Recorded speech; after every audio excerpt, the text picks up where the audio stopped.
Majelis Permusyawaratan Ulama Kabupaten Aceh Tenggara masa bakti 2023-2028. Jumat 31 Maret 2023. Pelaksanaan pengukuhan pengurus MPU di Oprum Seddakap Aceh Tenggara pukul 9.00 waktu Indonesia bagian Barat. PJ Bupati Aceh Tenggara beserta Forkompinda Aceh Tenggara, DPR RI, turut hadir dalam pengukuhan pengurus MPU.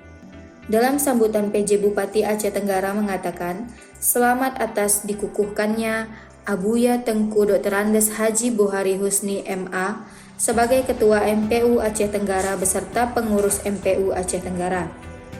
MPU sebagai mitra pemerintah daerah dalam Kanun Aceh Nomor 2 Tahun 2009 Pasal 4 tentang Majelis Permusyawaratan Ulama.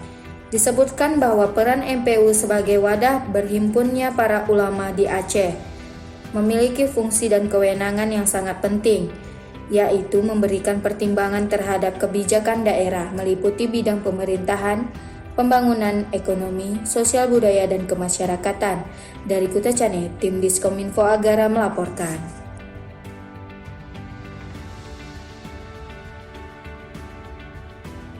Bismillahirrahmanirrahim.